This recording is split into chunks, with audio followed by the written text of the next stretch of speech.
Hello student, बेटा ये आपका साइंस में chapter 5 fundamental unit of life चल रहा है। और फंडामेंटल ऑफ यूनिट में हमारा पार्ट फर्स्ट और पार्ट सेकंड हो गया है, जिसमें इससे पहले मैंने सेल के बारे में बताया। और अभी हम बात करते हैं साइटोप्लाज्म की। साइटोप्लाज्म भी सेल का ही पार्ट है, यानी कि सेल के अंदर जैसे हमारी बॉडी के अंदर बहुत सारे ऑर्गन होते हैं, इसी तरह सेल के अंदर भी ऑर्गेनल्स होते हैं जो साइटोप्लाज्म में फ्लोटिंग करते हैं। इसकी हम अगर डेफिनेशन की बात करें तो the liquid part of the cell in which the other organelles float is called cytoplasm. वो मैंने बताया अभी, यानी कि यह लिक्विड पार्ट होता है सेल का जिसमें दूसरे ऑर्गेनल्स फ्लोट करते हैं, वही क्या कहलाता है, साइटोप्लाज्म कहलाता है। ये एनिमल व प्लांट सेल दोनों में प्रेजेंट होता है। न्यूक्लियस के बाहर, यानी कि जो न्यूक्लियर मेम्ब्रेन है और प्लाज्मा मेम्ब्रेन है, उसके बीच में जो खाली स्थान होता है वहीं पर भरा रहता है साइटोप्लाज्म। और साइटोप्लाज्म में बहुत सारे ऑर्गेनल्स फ्लोट करते रहते हैं। अब हम सेल का जो लिक्विड पार्ट होता है उसमें अदर ऑर्गेनल्स तैरते रहते हैं। जैसे हमारी बॉडी होती है उसमें बहुत सारे ऑर्गन्स होते हैं, हार्ट है, ब्रेन है, लीवर है, किडनी है। इसी तरह सेल में भी बहुत सारे ऑर्गेनल्स होते हैं जो सेल को मेंटेन करने के लिए काम करते हैं, उन्हीं के कहा जाता है ऑर्गेनल्स।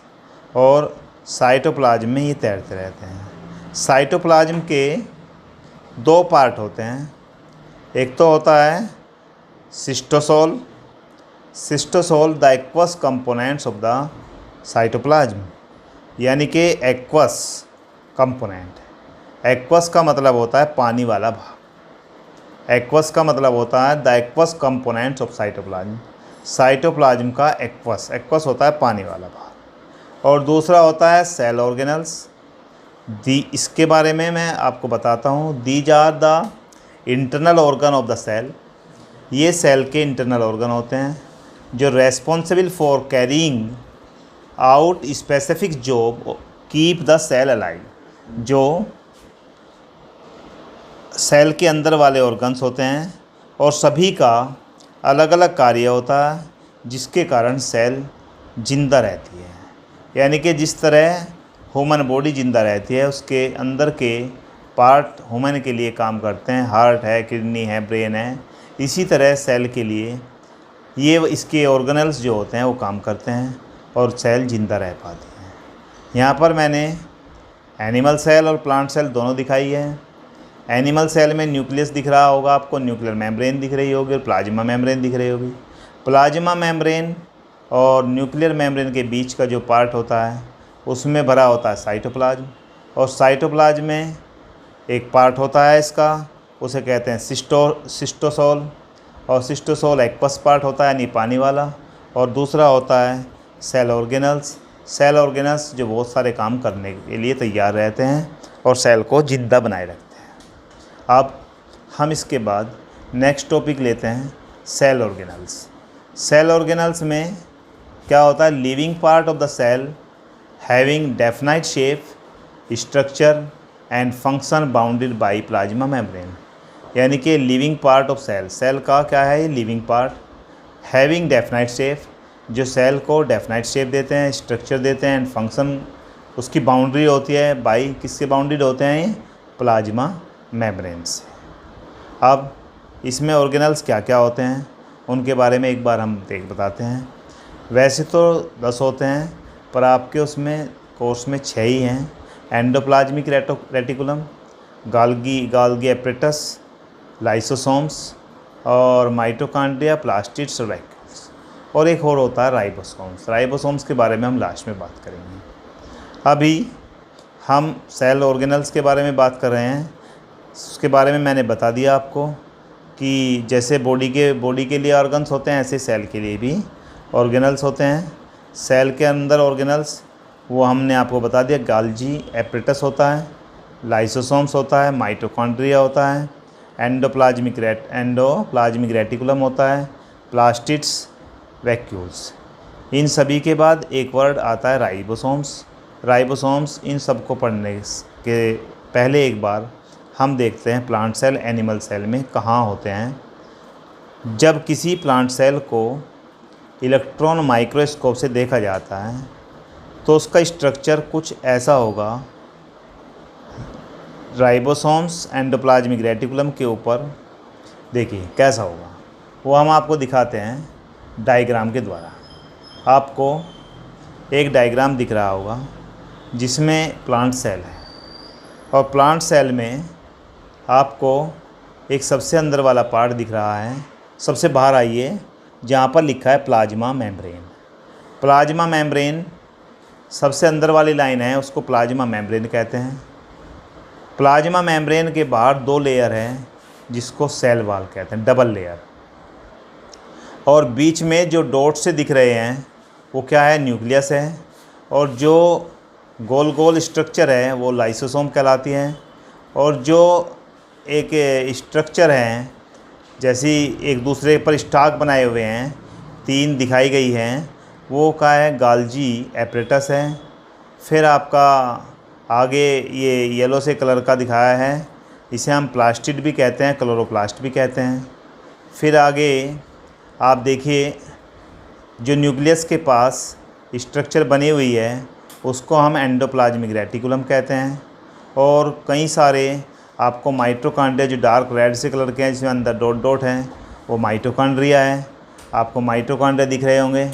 और माइटोकॉन्ड्रिया के बाद आपको इसमें न्यूक्लियस के बाहर जो लिक्विड सा भरा हुआ है ये सारा का सारा क्या कहलाता है, साइटोप्लाज्म। इस तरह से आपकी ये प्लांट सेल है। हम एनिमल सेल भी दिखाते हैं। आप प्लांट सेल के आपको सभी पार्ट समझ में आ गए होंगे। यानी कि प्लाज्मा मेम्ब्रेन, सबसे पहले सेल वॉल होती है डबल लेयर वाली, उसके अंदर प्लाज्मा मेम्ब्रेन होता है। फिर अंदर डॉट वाली स्ट्रक्चर न्यूक्लियस होता है। गोल गोल सी स्ट्रक्चर है लाइसोसोम्स, जो स्टाक में है एक दूसरे के ऊपर लगी हुई है, गाल्जी एपरेटस कहलाते हैं। क्लोरोप्लास्ट होता है। एंडोप्लाज्मिक रेटिकुलम होता है, रेड रेड सी जो है इसके अंदर एक स्ट्रक्चर बनी हुई है, वो क्या कहते हैं, माइटोकॉन्ड्रिया। और इसके अंदर साइटोप्लाज्म होता है। अब हम बात करते हैं एनिमल सेल की। एनिमल सेल में सेल वॉल तो होती नहीं, तो क्या होता है, प्लाज्मा मेम्ब्रेन। प्लाज्मा मेम्ब्रेन के बाद इसमें भी गाल्जी एपरेटस होता है, दिख रहा होगा आपको, वही स्टाक सा दिख रहा होगा। राइबोसोम्स भी देखिए, गोल गोल जो ब्लू से कलर का है राइबोसोम्स दिख रहा है। यानी कि राइबोसोम्स न्यूक्लियस के बाहर ही लगे हुए हैं। फिर न्यूक्लियस बिल्कुल बीच में होता है। लाइसोसोम्स रेड कलर का जो ब्लैक ब्लैक सा है। माइटोकॉन्ड्रिया दिखाए गए हैं कहीं आपको। एंडोप्लाज्मिक रेटिकुलम, और इसमें भरा हुआ लिक्विड क्या कहलाता है, साइटोप्लाज्म। इस तरह से हमारा प्लांट सेल और एनिमल सेल की स्ट्रक्चर आप बनाकर देखें। ये स्ट्रक्चर आपको दिखा दी गई है, इसको आप नेम भी इसके याद कीजिए कैसे बने होते हैं। अब हम बात करते हैं एंडोप्लाज्मिक रेटिकुलम की। वेरी इंपॉर्टेंट पार्ट है। यहाँ से हम देखेंगे एंडोप्लाज्मिक रेटिकुलम क्या होता है। पहले मैं इसकी डेफिनेशन बताता हूँ, फिर आगे चलेंगे। It is the network of membranes present in cytoplasm. यह एक नेटवर्क होता है मेम्ब्रेन का, और जो कहाँ पर होता है, साइटोप्लाज्म में। मैंने बताया कि साइटोप्लाज्म क्या होता है। These are present in eukaryotic cell. और एंडोप्लाज्मिक रेटिकुलम कहाँ पर होता है, यूकारियोटिक सेल में होता है। यानी कि ये मेम्ब्रेन का एक नेटवर्क होता है जो साइटोप्लाज्म में प्रेजेंट होता है। और ये पाया जाता है कहाँ पर, यूकारियोटिक सेल में पाया जाता है। और यूकारियोटिक सेल में आपको पता है वेल डेफिनाइट न्यूक्लियस होता है। और एंडोप्लाज्मिक रेटिकुलम दो प्रकार के होते हैं, एक SER स्मूथ एंडोप्लाज्मिक रेटिकुलम, और दूसरा RER रफ एंडोप्लाज्मिक रेटिकुलम। हम पहले बात करते हैं SER की। SER यानी कि स्मूथ एंडोप्लाज्मिक रेटिकुलम क्या होता है। ईट मेड ऑफ ट्यूबेल्स। ये किसका बना होता है, ट्यूबेल्स का बना होता है, ट्यूब्यूल से बना होता है, यानी पतली पतली नलियाँ। ट्यूबेल्स का मतलब होता है पतली पतली नलियाँ। It help in manufacture of fat molecule. Steroid, lipids, ribosomes. अच्छा सॉरी, यानी कि बना किससे, इट हेल्प बनाने में, किसे बनाने में सहायता करता है, फैट मॉलिक्यूल को बनाने में, स्टेरॉयड्स को बनाने में और लिपिड्स को बनाने में। यानी कि स्टेरॉयड बनाता है, लिपिड बनाता है, इन्हें बनाने में हेल्प करता है।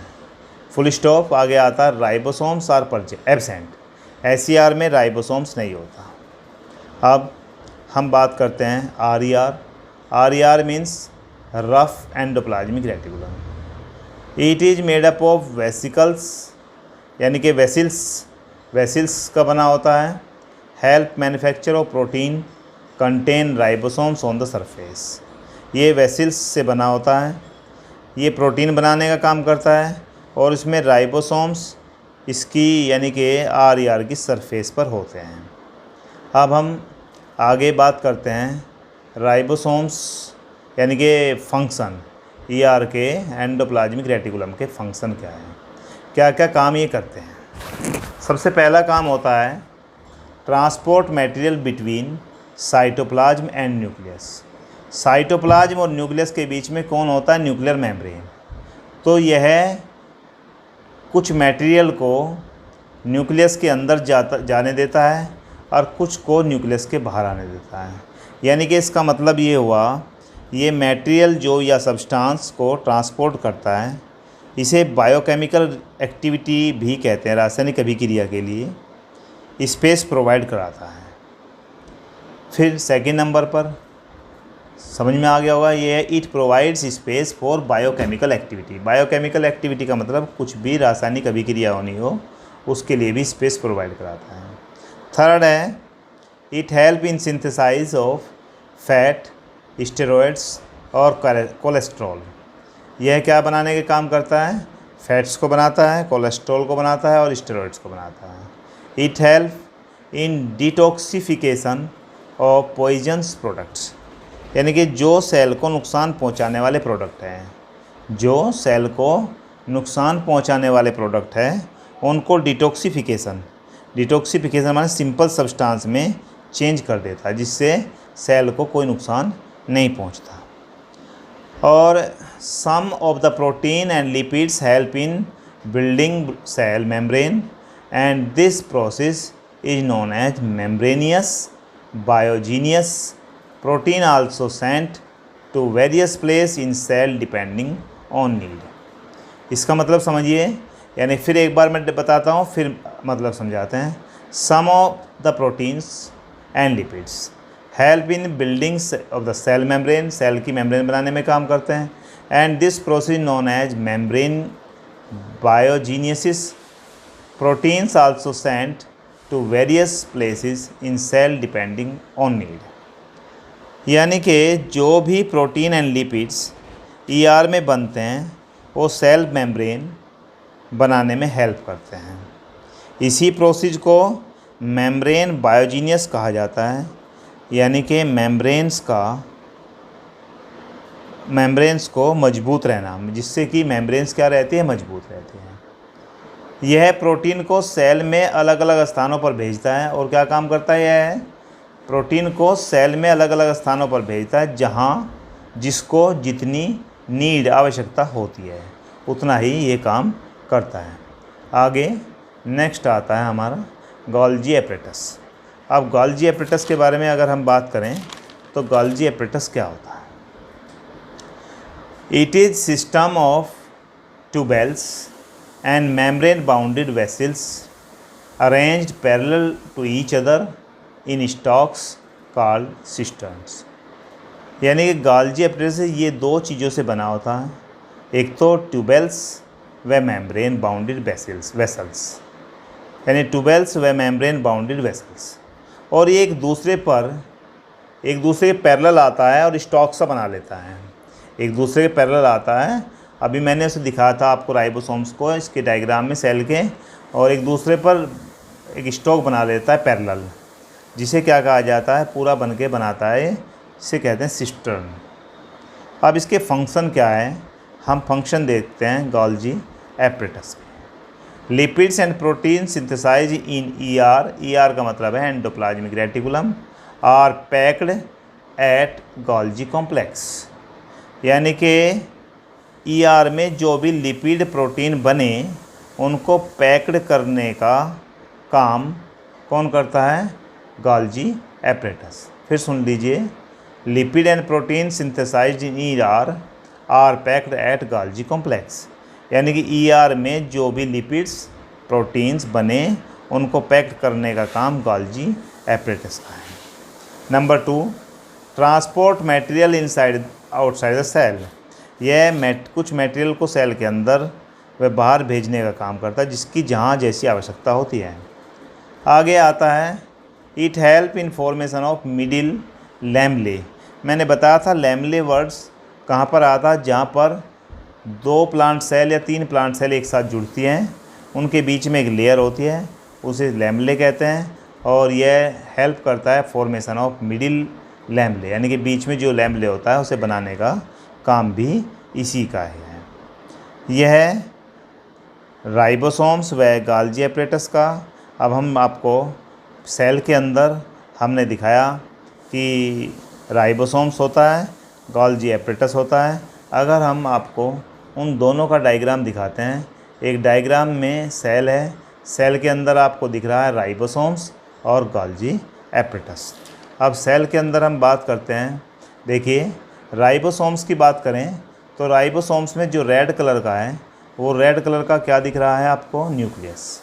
और जो उसके बाहर ब्लू सा है वह क्या है? न्यूक्लियर मेम्ब्रेन, यानी कि न्यूक्लियर की रक्षा करने वाली न्यूक्लियर मेम्ब्रेन। उसके बाहर जो येलो से कलर के बीच बीच में कटे हुए भाग दिख रहे हैं वो क्या है? Endoplasmic reticulum. और सबसे नीचे ये क्या बन जाएगा? ये राइबोसोम्स है। अब आगे चलें, दूसरे वाला देखें हम, लाइसोसोम की बात करें। देखिए ऊपर क्या है? वेसिकल्स, यानी कि फिर सिस्टर्न ये बन गया, एक स्टाक बना लिया इसने, ऊपर नीचे से मिली के एक दूसरे पैरेलल रखे हैं और क्या बना लिया? एक स्टाक बना लिया। और यह स्टाक क्या कहलाता? चट्टा, जिसे कहते हैं, एक दूसरे ऊपर ईंटें रख दी गई और चट्टा बन गया, और यह कहलाता सिस्टर्न्स। और जो इसके नीचे गोल गोल स्ट्रक्चर दिखाई दे रही है ये क्या है? ट्यूबेल्स। ये क्या है? ट्यूबेल्स हैं। अब आपको यहाँ तक का आपका इस वीडियो में हो गया। अब आगे का पार्ट, अब इस वीडियो में यहीं तक का पार्ट कराएंगे, आगे का पार्ट नेक्स्ट वीडियो में करेंगे। Thank you.